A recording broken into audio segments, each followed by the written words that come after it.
არიან შარლატანები, მატყუარები, აფერისტები, მე მინდა რამოდენიმე აი ადამიანებს მივმართო, ვინც გულწრფელად დგას, რომ ჩვენ იმით თუ ვამაყობთ, რომ დემოკრატია არის ის, რომ გააპროტესტო, ოღონდ არ იძალადო.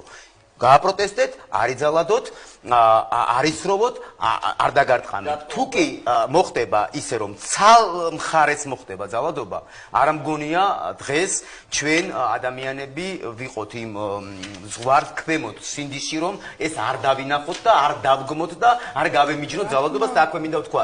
7 ნოემბერს როცა ადარებთ, ან 26 მაისს, უკაცრავად რა, 7 ნოემბერს არაფერს არ ესროდა და 7 ნოემბერს მჯდომარი აქცია დაშალეს უკაცრავად. და ხელისუფლება, რომელიც ძალადობას გმობს, მათგან განსხვავებით იქ მაშინდელი ხელისუფლება სისხლის ამოხდით და დალევით გვემუქრებოდა. და 26 მაისს რაც შეეხება, ეხა ახალი წელი გვიახლოვდება და ნაძვის ხე არ გვინდაო.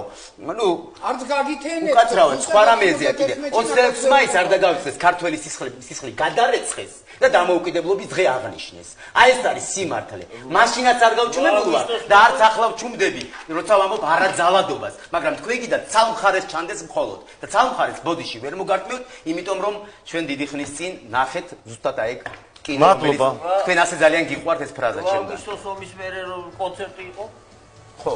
მადლობა რომ მოხდით იმეც ვიტოვოთ რომ ყველაფერი არა ძალადობას, არანაირად. ყველაფერი ისე იქნება რომ არ დაშავდება ადამიანები რუსთაველის განცდაზე და არც დარწმუნებული ვარ რომ ჩვენ ევროპაში წავალთ. დარწმუნებული ვარ ევროპაში შევალთ და ჩვენ ვიქნებით ზე სახელმწიფო